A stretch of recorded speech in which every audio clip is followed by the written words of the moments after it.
আসসালামু আলাইকুম। আমি এমরাম টেকনোলজিস লিমিটেড থেকে তালহা জুবাইর আছি আপনাদের সাথে। আজকে আমরা আমাদের এমরাম টেকনোলজিস লিমিটেডের একটি service product bulk SMS service সম্পর্কে জানবো। কিভাবে আপনারা বাল্ক এসএমএস আমাদের যে বাল্ক এসএমএস সার্ভিসের যে প্যানেলটি এটি ব্যবহার করবেন সেটি আমরা আজকে আপনাকে দেখাবো।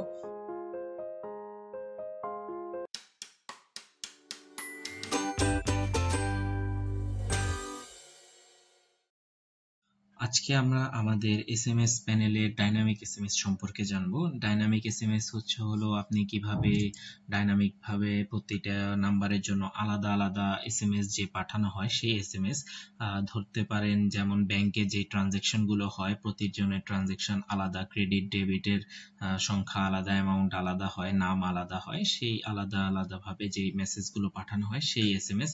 এবং স্কুলে আমরা দেখতে পারি যে প্রতিটা স্টুডেন্টের যেই নাম্বারগুলো রেজাল্টের নাম্বারগুলো হোক বা রোল নাম্বার হোক, নাম হোক বা স্কুলের বেতনের যে অ্যামাউন্ট হোক, সেগুলো প্রতিটা স্টুডেন্টের আলাদা আলাদা হয়ে থাকে।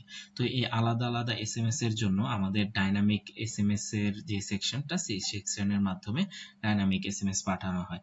ডাইনামিক এসএমএস এর জন্য সর্বপ্রথম আমাদের একটি এক্সেল ফাইল তৈরি করতে হয়, সেটি ডাইনামিক ভাবে এক্সেল ফাইলটার জন্য আপনি এখানে দেখতে পাচ্ছেন যে আমাদের একটি ডাইনামিক এসএমএস এর জন্য একটা যে এক্সেল ফাইল তৈরি করা আছে।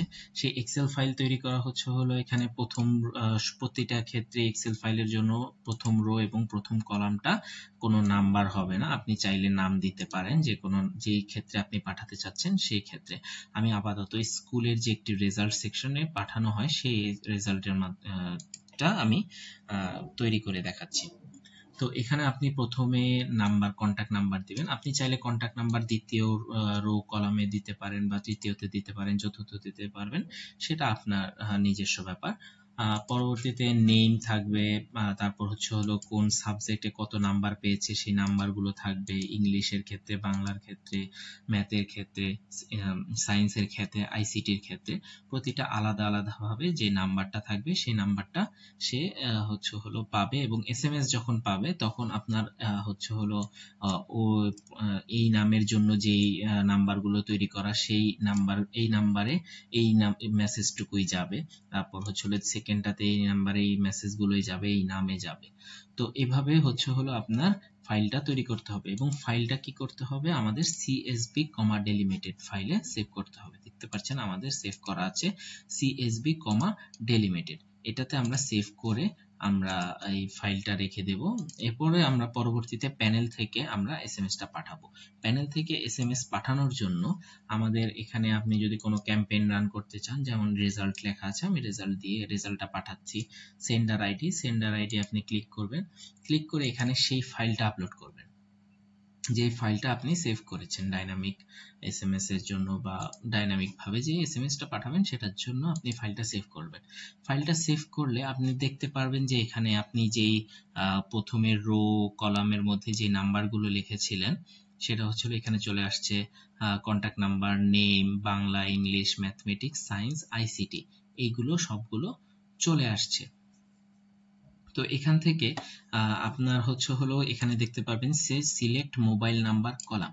আপনি যেই কলামের মধ্যে মোবাইল নাম্বারগুলো রেখেছেন সেই কলামটা সেভ করতে হবে। ধরেন আমি প্রথমে এখানে কন্টাক্ট নাম্বারের মধ্যে মোবাইল নাম্বারটা রেখেছি, এটাই সেভ করলাম। এখন আপনি যদি দ্বিতীয়তে রাখেন, তৃতীয়তে রাখেন, চতুর্থে রাখেন, পঞ্চমে রাখেন, বা আপনি যেই সিরিয়ালে আপনার কন্টাক্ট নাম্বারটা রেখেছেন সেই কন্টাক্ট নাম্বারের সেকশনটা আপনাকে এই মোবাইল নাম্বার কলামে সেভ করতে হবে। আপনি যদি এখানে মোবাইল নাম্বারের যে কলামটা সেভ না করেন তাহলে প্যানেল বুঝবে না যে আপনি কোন ইয়েতে নাম্বার রেখেছেন। বা আপনি যদি ওই সেকশনে নাম্বার রাখেন, ধরেন আমি যদি এখানে নেম দিয়ে থাকি, তাহলে এখানে কিন্তু নেমের আন্ডারে কিন্তু আমার কোনো নাম্বার নেই।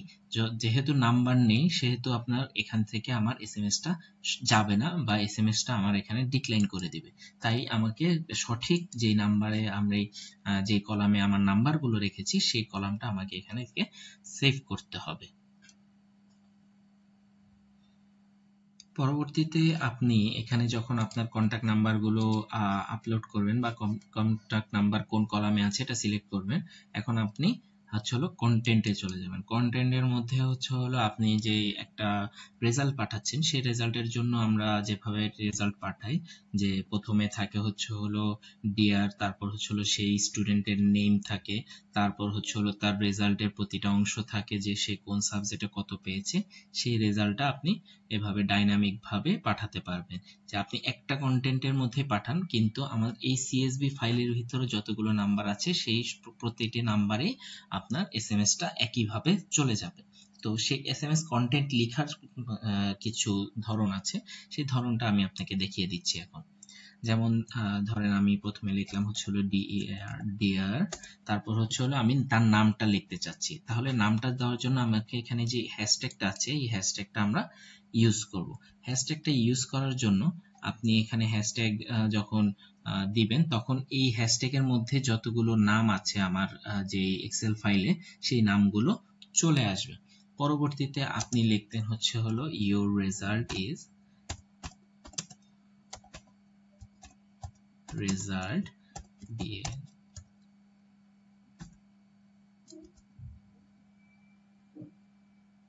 ঠিক আছে। আপনি ইউর রেজাল্ট বাংলা দিয়ে আপনি কি করবেন, হ্যাশট্যাগ দিবেন। বাংলা লিখতে হবে, কারণ হ্যাশট্যাগের ভিতরে যে বাংলা দিয়ে সেভ করেছি, এটার মধ্যে শুধু আছে নাম্বার, এখানের মধ্যে শুধু নাম্বার গুলো আছে, বাংলা লেখাটা নেই। তো বাংলা লেখাটা সেই কোন সাবজেক্টের কোন রেজাল্টটা পেয়েছে সেটার জন্য কি করতে হবে, এখানে আগে আপনি বাংলা লিখে তারপর বাংলা হ্যাশট্যাগটা দিয়ে দিলে ওই বাংলার পরে সেই নাম্বারটা কাউন্ট হবে। পরবর্তীতে আপনি দিয়ে দিলেন ইংলিশ, আমি শর্ট ফর্মে দিচ্ছি, ইংলিশ দিয়ে আপনি এখানে হ্যাশট্যাগ দিয়ে দিবেন। একটু স্পেস দিলে আপনার এসএমএসটা সুন্দর হবে। পরবর্তীতে হচ্ছে হলো আপনি ম্যাথ দিচ্ছেন, ম্যাথ স্পেস দিয়ে ম্যাথমেটিক্স, আমি যে নাম সিলেক্ট করেছি সেই সিলেক্টটা আমি ম্যাথমেটিক্স এখান থেকে সিলেক্ট করে দিলাম হ্যাশট্যাগটা। পরবর্তীতে আপনি হচ্ছে হলো সায়েন্স সিলেক্ট করতে চাচ্ছেন, সায়েন্স লিখে আপনি হ্যাশট্যাগ দিয়ে দিচ্ছেন।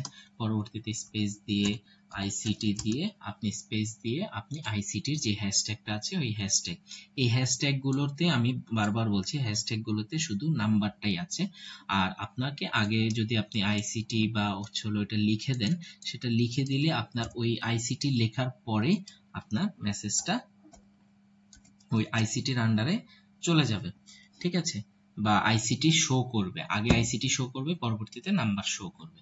তো এইভাবে আপনি যখন আপনার রেজাল্ট বা আপনার যে ইয়েটা টাইপ করবেন, টাইপ করে আপনি এটা পাঠাই, মানে আমাদের হচ্ছে হলো রেজাল্টটা পাবলিশ করা হবে। পাবলিশ করার জন্য আপনি এখানে প্রসেস এসএমএস দিবেন। প্রসেস এসএমএস হওয়ার পরে এখানে এসএমএসটা চলে যাবে, যে কনফার্মেশন আসবে 6 এসএমএস রিকোয়েস্ট সাকসেসফুলি হওয়ার পরে আপনি এখান থেকে রিপোর্ট সেকশনে গিয়ে ভিউ ডিএলআর, টুডেজ ডিএলআর এ গিয়ে আপনি দেখতে পাচ্ছেন যে এখানে যে আমরা এসএমএসটা পাঠিয়েছি, এই যে 6টা এসএমএস পাঠিয়েছি, রেজাল্ট দিয়ে একটা ক্যাম্পেইন ছিল, এসএমএসটা চলে আসছে। যেই নাম্বারগুলোতে আমি এসএমএস পাঠিয়েছি, দেখতে পাচ্ছেন যে এখানে আমার প্রতিটা নাম্বারের জন্য আলাদা আলাদা করে এসএমএস গিয়েছে। যেমন আমি ছিল প্রথমটা dear Talha, your result Bangla, English, math, এটা হচ্ছে হলো একটা এসএমএস। পরবর্তীতে হচ্ছে হলো ওই যে প্রতিটা যার যার যেই নাম্বারে নাম সেভ করা ছিল সেই নাম্বারে নাম অনুযায়ী এসএমএসটা চলে গেছে। এভাবে এসএমএস চলে গেছে, দেখতে পাচ্ছেন। তো আপনি এখান থেকে আপনি রিপোর্টটা দেখতে পারবেন যে আপনার এসএমএস গুলো গিয়েছে কিনা। এখান থেকে আপনি দেখতে পারবেন যে এসএমএস রিসিভ হয়েছে, তারপর এসএমএস ডেলিভারি হয়েছে কয়টা, তারপর হচ্ছে এটার জন্য কত টাকা কস্ট গিয়েছে, এটা আপনি টোটালি আপনার প্যানেল থেকে দেখতে পাচ্ছেন, ঠিক আছে। এভাবে করে আমাদের ডাইনামিক এসএমএসটা পাঠানো হয়। ডাইনামিক এসএমএস এর মাধ্যমে আপনি যে কোনো প্রতিটা সেকশনের জন্য আলাদা আলাদা নাম্বার অনুযায়ী আপনি কাকে কি মেসেজ পাঠাতে চাচ্ছেন সেই মেসেজটা আপনি পাঠাতে পারবেন। ধন্যবাদ। আজকে এই পর্যন্তই। আমাদের ডাইনামিক এসএমএস সম্পর্কে অন্য কোনো ইয়ে থাকলে আপনারা আমাদের যে সাপোর্ট নাম্বার আছে এই সাপোর্ট নাম্বারে আপনারা যোগাযোগ করে পরবর্তীতে কথা বলতে পারবেন। আশা করি আপনাদের ভিডিওতে কোনো বিষয় নিয়ে বুঝতে অসুবিধা হবে না। আজ এই পর্যন্তই। ধন্যবাদ। আসসালামু আলাইকুম।